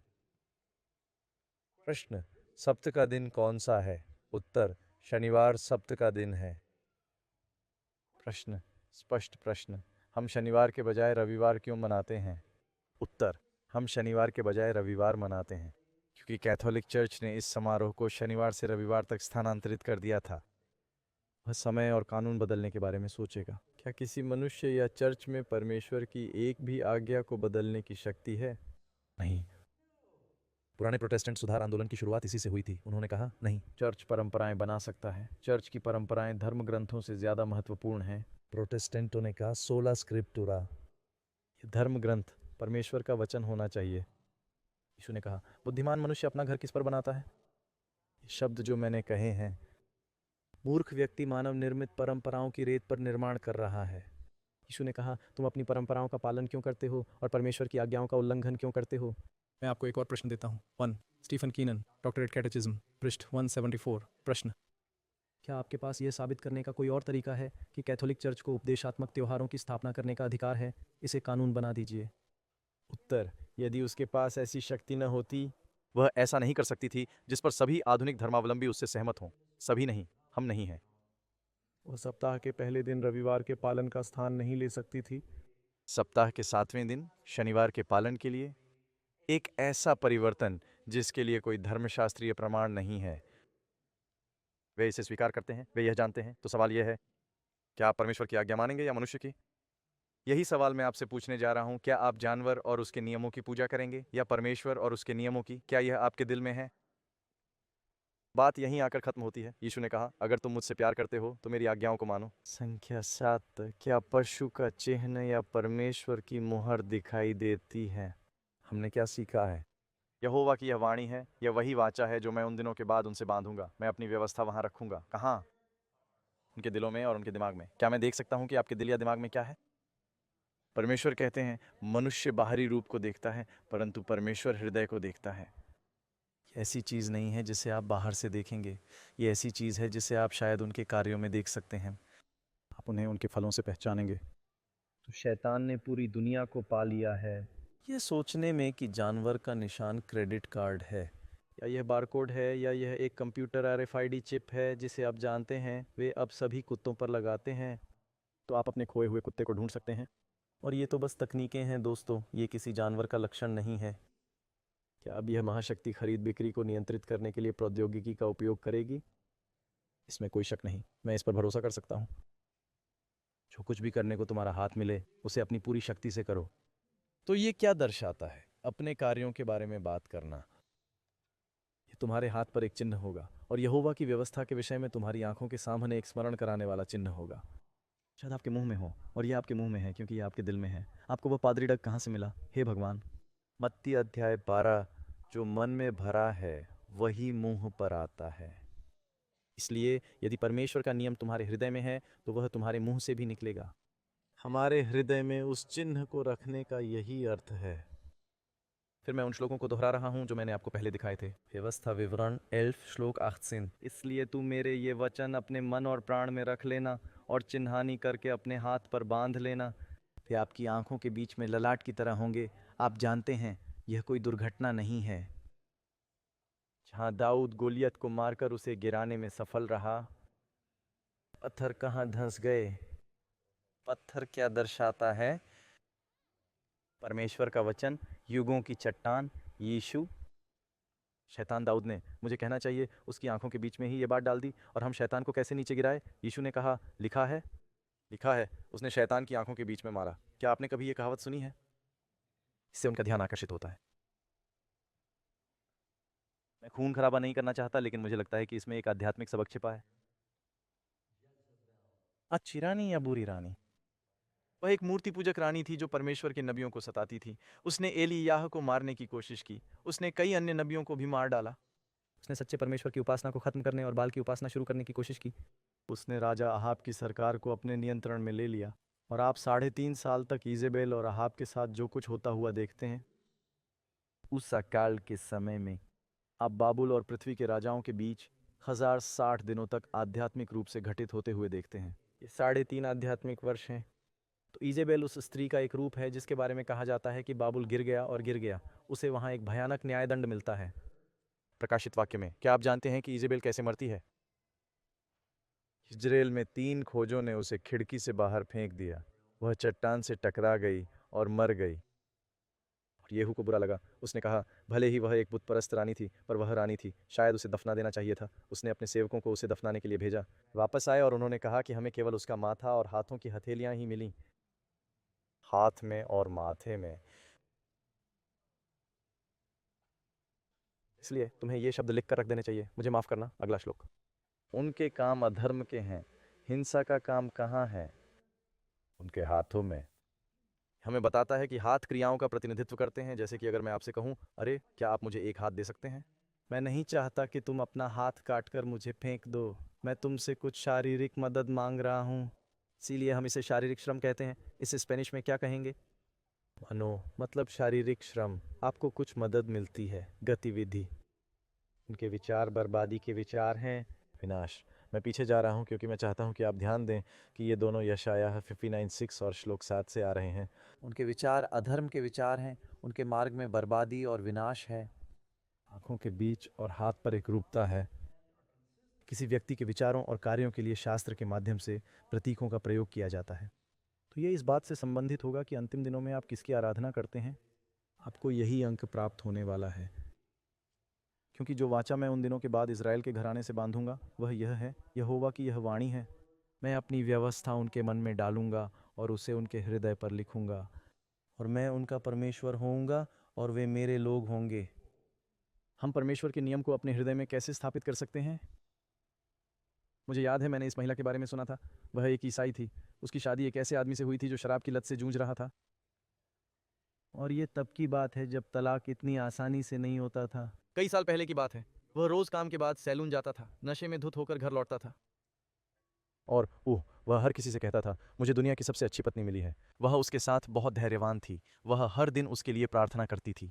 विशेष रूप से एक दिन बहुत देर से घर आया और वह और उसके दोस्त बार में इस बात पर बहस कर रहे थे कि किसकी पत्नी सबसे अच्छी है। और एक आदमी ने कहा, मुझे सबसे अच्छी पत्नी मिली है, वह रखती है, घर साफ है। एक और कहता है, मुझे बहुत अच्छी पत्नी मिली है, वह बहुत अच्छी माँ है। एक और आदमी ने कहा, मुझे बहुत अच्छी पत्नी मिली है, वो बहुत अच्छा खाना बनाती है। और उसने कहा, और वो बहुत धैर्यवान है, वो बहुत अच्छी है। और फिर उसने बस इतना कहा, क्या तुम सब आओगे अभी मेरे साथ? और वह अपने 2-3 दोस्तों को लेकर देर रात उस आदमी के घर गया।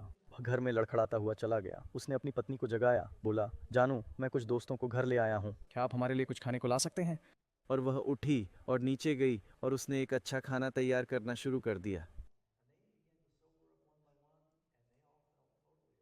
और उन्होंने कहा, तुम्हें पता है, मुझे लगता है मुझे जाना चाहिए। उन्होंने कहा, तुम जीत गए, तुम्हें सबसे अच्छी पत्नी मिली है। और फिर वह उसके साथ मेज़ पर अकेली बैठी है और वह अपना हाथ अपने सिर पर रख लेता है और वह बेकाबू होकर रोने लगता है। और वह कहता है, तुम मेरे प्रति इतने अच्छे क्यों हो और मैं तुम्हारे प्रति बहुत निर्दयी हूँ। उसने कहा, प्रिय, मेरे पास यीशु है, मेरे पास अनंत जीवन है, मैं अनंत काल तक आनंदित रहूंगा। उसने कहा, मुझे लगता है कि तुम्हें बस यही जिंदगी ही खुशी देगी, इसीलिए मैं तुम्हें जितना हो सके उतना खुश रखने की कोशिश कर रही हूँ। और जानते हो क्या, इससे उसका दिल टूट गया और उसने शराब पीना छोड़ दिया। तो फिर हम परमेश्वर के नियम को अपने जीवन में कैसे प्राप्त करें? हम यीशु को हमारे पापों के लिए क्रूस पर लटकते हुए देखते हैं और वह कहता है, मैं तुमसे बहुत प्यार करता हूँ। मेरे पास एक ट्रक ड्राइवर की कहानी है, काश मुझे उसका नाम याद होता। मुझे खुशी होगी अगर मैं उसे बताऊं, उसे कोई आपत्ति नहीं होगी। वह सड़क पर गाड़ी चला रहा था और उसे अपनी पत्नी के साथ रिश्ते में कई तरह की समस्याएं हो रही थीं। घर में समस्याएं, भगवान के साथ समस्याएं, और वह अपने ट्रक को सड़क से हटाकर आत्महत्या करने की सोच रहा था। और उसने कहा, हे प्रभु देखिए, वह कहता है, अगर तुम मुझे कोई निशानी नहीं दोगे तो वह कहता है, मैं आत्महत्या कर लूँगा क्योंकि मैं अब ऐसे ही चलता रहा। वह कहता है, मुझे एक निशानी चाहिए, मुझे एक बड़े वाद की ज़रूरत होगी। उन्होंने कहा, वह फ्रीवे के कोने पर गए और एक बैप्टिस्ट चर्च ने एक बिलबोर्ड खरीदा था और फिर उसमें यीशु की एक तस्वीर थी जिसमें वह अपनी बाहें फैलाए क्रूस पर लटके हुए थे और उस पर लिखा था, मैं तुमसे इतना प्यार करता हूँ, क्या यह चिन्ह तुम्हारे लिए काफ़ी बड़ा है? सच्ची कहानी।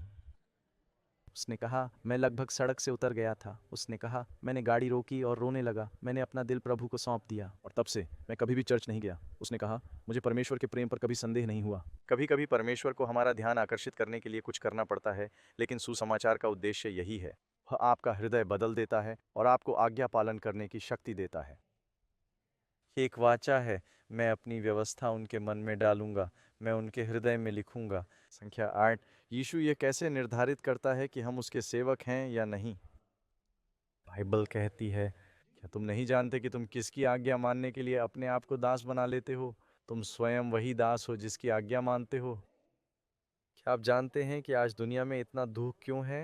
ऐसा इसलिए है क्योंकि परमेश्वर ने आदम और हव्वा से कहा था, मेरी आज्ञा का उल्लंघन मत करो और उस निषिद्ध वृक्ष को मत खाओ जिसे मैंने संसार का अधिकार तुम्हें दिया है। आदम और हव्वा ने शैतान की बात मान ली। शैतान ने कहा, परमेश्वर की बात मत मानो, वह तुमसे कुछ छिपा रहा है, मेरी बात मानो। और शैतान ने इस ग्रह को समुद्र तट के रूप में स्थापित कर दिया और इसीलिए इस दुनिया में बहुत कुछ ऐसा घटित होता है जो परमेश्वर नहीं चाहता है। इस दुनिया में जो कुछ भी होता है वह सब ईश्वर का नहीं होता। लोग कहते हैं, अगर ईश्वर अच्छा है तो ऐसा क्यों हुआ? ऐसा क्यों हुआ? क्योंकि यहाँ शैतान है। ऐसा इसलिए है क्योंकि हमारे पहले माता पिता ने चाबियां दुश्मन को दे दी थीं। यीशु शैतान को बुलाते हैं, इस संसार का राजकुमार, और वह इस संसार में आया और उसने शैतान को उसके ही खेल में हरा दिया और यह दिखाया कि परमेश्वर की आज्ञा मानना संभव है।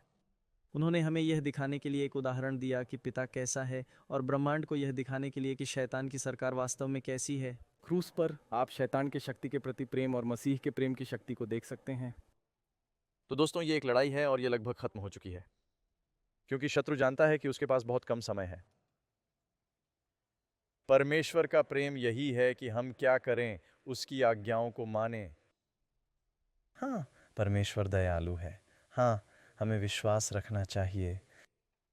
लेकिन आजकल आप यह नहीं सुनते कि आप आज्ञा पालन करके अपने विश्वास को सिद्ध करते हैं।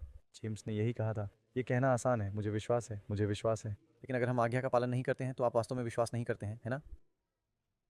जैसा कि मैंने एक और कहानी सुनी, इस महिला का विवाह एक शराबी से हुआ था।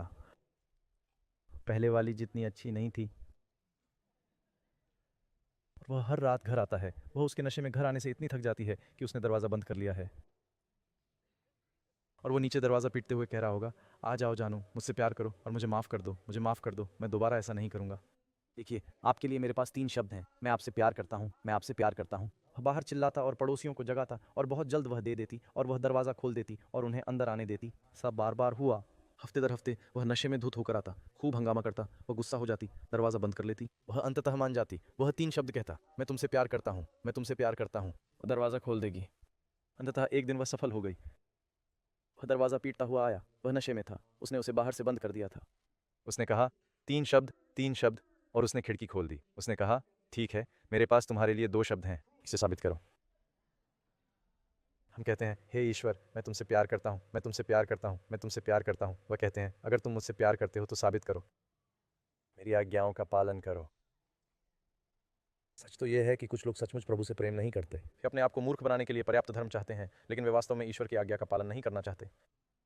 इसकी कीमत बहुत अधिक होगी, क्या आपको पता नहीं था? लेकिन मैं सोच रहा हूँ कि यहाँ के लोग जानते हैं कि यीशु ने कहा था, उसका अनुसरण करने के लिए कुछ कीमत चुकानी पड़ती है। जो कोई मेरे पीछे आना चाहे, उसे प्रतिदिन अपने आप से इनकार करना होगा, अपना क्रूस उठाना होगा और मेरे पीछे आओ। इसलिए यदि आप ऐसे धर्म की तलाश में हैं जिसमें कोई खर्च ना हो, तो ऐसे बहुत से चर्च हैं जो आपको कॉफ़ी और डोनट्स देंगे, जो भी आप चाहें, और आपको अच्छा महसूस कराएंगे। लेकिन तुम स्वर्ग नहीं पहुंचोगे। अगर तुम मुझसे प्यार करते हो, मेरी आज्ञाओं का पालन करो। क्रमांक 9, क्या अब किसी के पास पशु का चिन्ह है? नहीं। इससे क्या फर्क पड़ेगा? तो क्या अभी तक ऐसा कोई कानून है जो कहता है कि जब तक आप परमेश्वर के कानून का उल्लंघन नहीं करते, तब तक आप खरीद या बिक्री नहीं कर सकते? अभी तक नहीं। अंततः यह तब कहेगा जब कोई भी व्यक्ति खरीद या बिक्री नहीं कर सकेगा सिवाय उसके जिसके पास जानवर का चिन्ह या नाम या उसके नाम की संख्या। तो अगर आप इस सेमिनार से बाहर जाते हैं, ऐसा मत कहो कि पादरी डॉग कहते हैं कि जो लोग रविवार को चर्च जाते हैं उन पर जानवर का निशान होता है। मैं ऐसा नहीं कह रहा हूँ। ये उस स्थिति तक आएगा जहां आपको चुनाव करना होगा।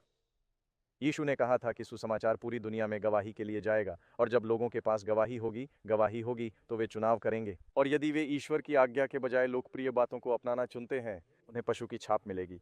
फिलहाल ऐसा कोई सार्वभौमिक नियम नहीं है जो हमें परमेश्वर के नियम का उल्लंघन करने के लिए मजबूर करे। वैसे जब यह कहा जाता है कि यहाँ आप खरीद या बिक्री नहीं कर सकते, व्यक्तिगत स्तर पर होगा। कुछ लोग वे व्यवसाय नहीं कर पाएंगे।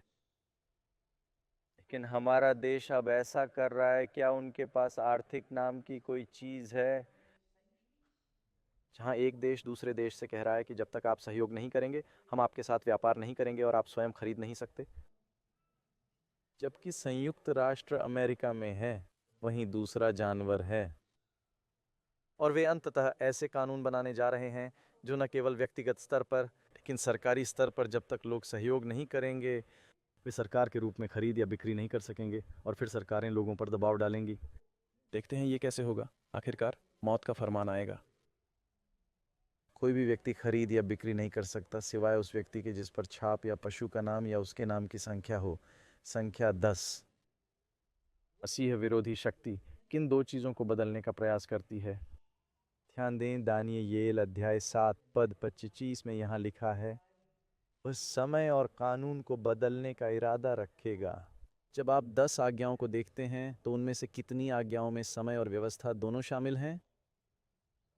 केवल 1 है, और वह सप्त की आज्ञा है। पोप ने कहा, क्या आप जानते हैं कि यह कहा गया था? यह आधिकारिक कैथोलिक लेखन उनकी शिक्षाओं से है। पोप के पास समय बदलने, निरस्त करने अर्थात कानून बदलने की शक्ति है। सभी चीज़ों को त्याग देना, यहाँ तक कि उपदेशों को भी, अर्थात यीशु की शिक्षाओं को भी। मैं आदरपूर्वक असहमत हूँ। आप जो चाहें मान सकते हैं, लेकिन ये आधिकारिक शिक्षाएं हैं जो मुझे लगता है कि खतरनाक हैं। और जानते हो क्या, बहुत कम प्रोटेस्टेंट इस बारे में बात करते हैं, लेकिन उन्होंने सार्वजनिक रूप से इससे मुकरते तक नहीं है। ये अभी भी आधिकारिक शिक्षाएं हैं। मैंने आपको पिछले दिनों ये दिखाया था, लेकिन मुझे पता है कि कुछ शिक्षाएं हर सभा में नहीं होती। यह 10 आज्ञाओं की एक प्रति है जिसे मैंने एक शहर के कैथोलिक चर्च के सामने लॉन में निकाला था, जिसका नाम मैं नहीं बताऊंगा, लेकिन आप इसे उनके अपने लेखों में छपा हुआ पा सकते हैं। वे मूर्ति पूजा के बारे में दूसरी आज्ञा को हटा देते हैं। वे इस आज्ञा का पालन करते हैं। वे संख्या 10 को बनाए रखते हैं क्योंकि उन्होंने 10 को विभाजित किया है। लालच के बारे में 10वीं आज्ञा वे कहते हैं कि आपको अपने पड़ोसी की पत्नी का लालच नहीं करना चाहिए। तुम अपने पड़ोसी की संपत्ति का लालच न करो। लेकिन उन्होंने मूर्ति पूजा को हटा दिया है क्योंकि यह स्पष्ट रूप से बहुत असुविधाजनक है। बिल्कुल, और वे इसे स्वीकार करते हैं। बेशक कैथोलिक चर्च को खेद है। मुझे एक पल के लिए रुकना होगा क्योंकि जो कुछ भी होता है वह टेप पर आ जाता है और हम उसे ठीक नहीं कर सकते। ठीक है, तो यहाँ लिखा है, यह अक्टूबर 1897 का पत्र है। बेशक कैथोलिक चर्च का दावा है कि यह परिवर्तन उसका कार्य था, और यह कार्य क्या है? वे तो ये कहते भी हैं, ये कृत्य धार्मिक मामलों में उनकी धार्मिक शक्ति और अधिकार का प्रतीक है।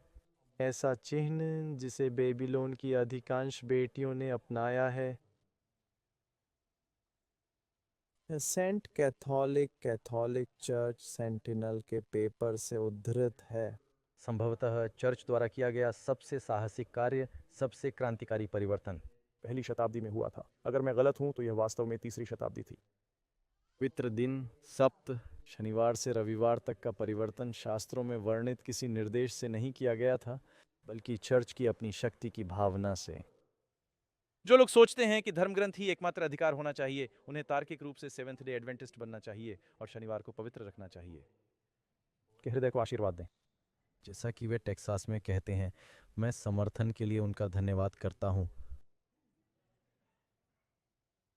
जब पतरस पर मुकदमा चलाया जा रहा था तो उसने क्या कहा? उन्होंने कहा, अब यीशु के नाम पर प्रचार मत करो। उन्होंने महासभा के नेताओं से कहा कि हमें मनुष्य की बजाय परमेश्वर की आज्ञा माननी चाहिए।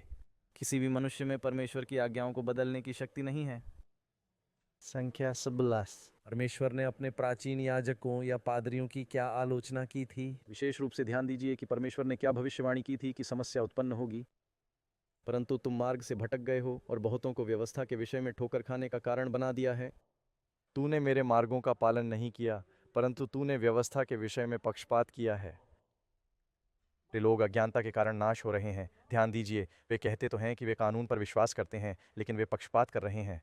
वे लोग ज्ञान की कमी के कारण बर्बाद हो रहे हैं। खैर, कुछ लोग नहीं जानते, यह उचित नहीं लगता लोगों का नाश हो जाना क्योंकि वे नहीं जानते। लेकिन ध्यान दीजिए कि परमेश्वर क्या कहता है, क्योंकि तुमने ज्ञान को अस्वीकार कर दिया है, मैं तुझे अपना याजक होने से भी इनकार कर दूंगा, क्योंकि तू व्यवस्था को भूल गया है।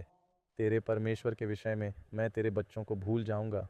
बहुत गंभीर आदेश है। आप जानते हैं, व्यवस्था विवरण अध्याय 5 में कहा गया है। मुझे लगता है कि यह श्लोक 29 है। काश मेरे लोग मेरी सभी आज्ञाओं का पालन हमेशा करेंगे, ताकि उनका और उनके बच्चों का हमेशा भला हो। मैंने उसके लिए अपनी व्यवस्था की बड़ी बड़ी बातें लिखीं, परंतु वे अनोखी बातें समझी गईं। अब जब मैं पाता हूं कि मैं ईश्वर के नियम के बारे में बात कर रहा हूं, तो लोग घबरा जाते हैं। वे सोचते हैं, अरे यह तो कानूनवाद है। दोस्तों, यह सचमुच प्यार है। मुझे एक और कहानी याद है। एक औरत ने जवानी में ही एक आदमी से शादी कर ली। वह एक फौजी था। वर्दी में वह इतना खूबसूरत लग रहा था कि वह अपना दिमाग इस्तेमाल ही नहीं कर पा रही थी। और उसकी शादी के कुछ समय बाद ही उसे पता चला कि वह बहुत सख्त था। उसके पास हर चीज़ की एक सूची थी, और हर रोज़ काम पर जाने से पहले वह उसे एक सूची देता था। उसके पास उसके दिन भर के कामों की एक सूची होती थी। हाँ, 0 बजे उठो, आग चलाओ। उस ज़माने में आग पर कोयला रखा जाता था। मेरा नाश्ता बनाओ, मेरा लंच पैक करो, कपड़े धोएं, घर झाड़ना, धूल साफ करना, खरीदारी के लिए जाना। हाँ, उसने उसके लिए पूरे दिन की योजना बना रखी थी, और दिन के अंत में घर आकर वह सूची में से काम पूरा कर लेता था। सूची। और मैं आपको वही बताऊंगा जो शायद आप जानते होंगे। ये कोई बहुत खुशहाल शादी नहीं थी। एक सैन्य आदमी से शादी की जिसका वह निरीक्षण करता है। खैर, ईश्वर की कृपा से कुछ वर्षों बाद उनकी मृत्यु हो गई, और उसने पुनः विवाह कर लिया। और उसने एक ऐसे आदमी से शादी की जिसे वह बहुत प्यार करती थी, और वह भी उससे बहुत प्यार करता था। और इस नए आदमी के साथ उसके वर्षों के सुखी विवाह के बाद एक दिन वह अटारी में कुछ सामान साफ कर रही थी, और उसकी नज़र अपने पहले पति की सूची पर पड़ी। इसे देखते ही उसकी गर्दन के पीछे के बाल खड़े हो गए। उस राक्षस का दुस्साहस बजे जाग गया। तुम्हें पता है, मैं अभी भी सुबह 6 बजे उठता हूँ। आग लगाओ, मैं अभी भी आग लगाता हूँ। मेरा नाश्ता बनाओ, मैं उसका नाश्ता बनाता हूँ। घर साफ करो, कपड़े धो। उसने लिस्ट देखी, बोली, मैं लिस्ट में लिखा सब काम कर रही हूँ, लेकिन उसे कोई आपत्ति नहीं थी क्योंकि यह एक रिश्ता था। वह कुछ साबित करने के लिए ऐसा नहीं कर रही थी, वह ऐसा इसलिए कर रही थी क्योंकि वह उस व्यक्ति से प्यार करती थी। इसलिए जब आप प्रभु से प्रेम करते हैं तो व्यवस्था कोई समस्या नहीं होती। परमेश्वर प्रेम है, सारी व्यवस्था प्रेम से परिपूर्ण है। ईश्वर के प्रति प्रेम और अपने साथी मनुष्य के प्रति प्रेम। धार्मिक नेताओं को आज्ञा का उल्लंघन करने पर फटकार लगाने के लिए परमेश्वर ने कौन सी विशिष्ट आज्ञा दी है? तूने मेरी पवित्र वस्तुओं को तुच्छ जाना और मेरी क्या वस्तु को अपवित्र किया है? धार्मिक नेता सप्त के दिन को अपवित्र कर रहे थे। उसके याजकों ने मेरे नियमों का उल्लंघन किया है और मेरी पवित्र वस्तुओं को अपवित्र किया है। उन्होंने पवित्र और अपवित्र के बीच अंतर नहीं किया है और उन्होंने अपनी आंखें मेरी किस बात से छिपा ली हैं। मैं आपको बताता हूं, ऐसे पादरी जानते हैं जिन्होंने ऐसा किया है। वे कहते हैं, पादरी डग, मैं जानता हूं कि आप क्या कहना चाह रहे हैं। मैंने कहा, क्या आप इसका अध्ययन करना चाहेंगे? नहीं, मैं इसका अध्ययन करना चाहता हूं। मैं जानता हूं कि आप अपनी बाइबल जानते हैं। इस मंत्री को जानता हूं, वह एक मंत्री स्तरीय समूह का हिस्सा थे। इस समुदाय के सभी पादरी हफ्ते में एक बार इकट्ठा होते थे। वे एक दूसरे के लिए प्रार्थना करते थे, बातें करते थे, साथ मिलकर दोपहर का भोजन करते थे। और फिर रविवार के मंत्रियों में से एक ने कहना शुरू किया, आप जानते हैं, मुझे गर्मियों में एक वास्तविक समस्या हो रही है। मैं अपने सदस्यों को चर्च आने के लिए प्रेरित कर रहा हूं। वे स्कीइंग कर रहे हैं, वे दूसरे काम भी कर रहे हैं। सब यही कह रहे थे, हाँ हमें भी यही समस्या है। और उन्होंने वहाँ मौजूद एक एडवेंटिस्ट पादरी से बात की। उनका नाम केन फिलिप्स था। उन्होंने कहा, पादरी फिलिप्स, आप इससे कैसे निपटेंगे? और इससे पहले कि वह जवाब दे पाता, एक और मंत्री बोला, उसे हमारी जैसी समस्या नहीं है, उसे तो प्रभु का ऐसा कहना है। इसलिए वे सप्त के दिन चर्च आते हैं। वे ये जानते हैं उन्होंने अपनी आंखें छिपा रखी हैं।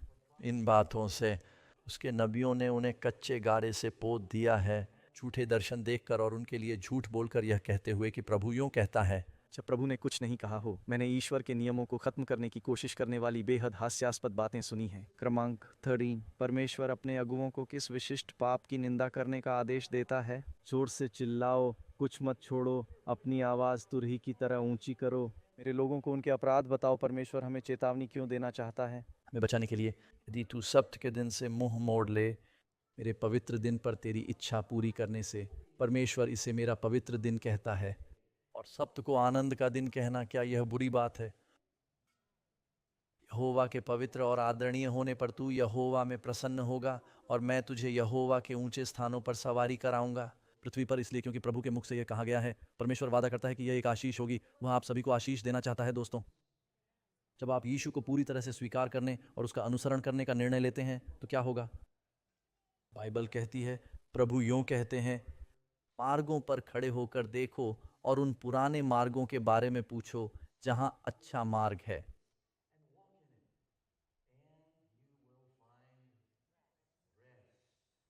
यीशु ने कहा, मेरे पास आओ और तुम्हें विश्राम मिलेगा। वह चाहता है कि तुम्हारी आत्मा को विश्राम मिले। यीशु ने कहा, मेरा जुआ अपने ऊपर उठा लो, मुझसे सीखो, मैं नम्र और दीन हूँ, और तुम्हें अपनी आत्मा को शांति मिलेगी। दोस्तों, शांति और विश्राम समर्पण से आता है। परमेश्वर चाहता है कि आपके जीवन में शांति हो। आपकी कोई भी समस्या ऐसी नहीं है जिसे ईश्वर हल न कर सके। यीशु को सर्वप्रथम रखना आपके जीवन की किसी भी समस्या का सर्वोत्तम समाधान है। सब कुछ भगवान के हाथ में सौंप देना। और एक बार फिर, यदि मैं आपको निर्णय लेने का अवसर नहीं दूंगा तो मैं अनुपयुक्त हो जाऊंगा। 15 आए, और आपके पाठ में एक और कार्ड है। आपको प्रोत्साहित करना चाहता हूँ, कृपया अपना नाम कार्ड पर लिखें। कुछ लोग अन्य रातों में यहाँ नहीं थे, और मैं आपको एक अवसर देना चाहता हूँ और आपसे कुछ बहुत ही महत्वपूर्ण सरल प्रश्न पूछना चाहता हूँ। अपना नाम, आपसे संपर्क करने का कोई तरीका या फ़ोन नंबर लिखें। क्या अब आप उसके गौरवशाली सप्त के झंडे तले प्रमाण के रूप में आगे बढ़ना नहीं चाहेंगे? क्या आपने उसे अपना निर्माता चुना है? और वह जो पवित्र करता है, ये बहुत पवित्र समय है। मैं तुम्हें शांत रहने के लिए आमंत्रित करता हूँ। मुझे पता है कि हो सकता है कि बाहर भीड़ के कारण बाहर निकलने में बाधा आ रही हो, लेकिन मैं चाहता हूँ कि आप जान लें कि पवित्र आत्मा अब भी कार्य कर रही है, और मुझे आशा है कि आप प्रार्थना कर रहे होंगे। प्रश्न संख्या 1, मैंने यीशु को अपना उद्धारकर्ता स्वीकार कर लिया है और मैं उसके मार्गदर्शन में चलना चाहता हूँ। यह पहली और सबसे महत्वपूर्ण बात है। आप सप्त के दिन पर ध्यान दें। ये अन्य बातें हैं जिनका तब तक कोई अर्थ नहीं होगा जब तक आप पहले मसीह के पास नहीं आते। आपको उन्हें अपना दिल देना होगा। यदि आपकी इच्छा हो तो कृपया अपने लिफाफे पर हाँ अंकित करें। दूसरा सवाल, मैं पशु की छाप के बजाय परमेश्वर की मुहर को चुनता हूँ। आप उस पवित्र मुहर को पाना चाहते हैं? कृपया इसे अपने लिफाफे पर अंकित करें। हाँ कहो, मुझे पता है कि आप में से कुछ लोग इस समय संघर्ष कर रहे हैं और मैं प्रार्थना कर रहा हूँ कि ईश्वर आपको अनुग्रह प्रदान करें। सही निर्णय लेने के लिए प्रश्न संख्या 3। मैं सप्त के दिन सहित सभी 10 आज्ञाओं का पालन करना चाहता हूँ। इसे अपने लिफाफे पर अंकित कर लें। और फिर चौथा, हो सकता है कि आप में से कुछ लोग इसमें शामिल हों और आप इस विषय से जूझ रहे हैं और आप कहना चाहते हैं, पादरी डग मेरे लिए प्रार्थना करें, मैं आगे पढ़ना चाहता हूँ। कृपया अपना लिफाफा जमा कर दीजिए, चाहे आपका फैसला कुछ भी हो। हम आपके लिए प्रार्थना करना चाहते हैं। हो सकता है कि आप इसके पीछे कोई प्रार्थना निवेदन लिखना चाहें। अब जो ऑनलाइन देख रहे हैं, आप अमेजिंग फैक्ट्स 3 ABN से संपर्क कर सकते हैं। उन्हें यीशु का अनुसरण करने के अपने निर्णय के बारे में बताएं। हम आपकी मदद करेंगे। एक नई शुरुआत करें, एक नया जीवन पाएं और जो आने वाला है उसके लिए तैयार रहें। क्या यही आपकी इच्छा है? पता है मुझे क्या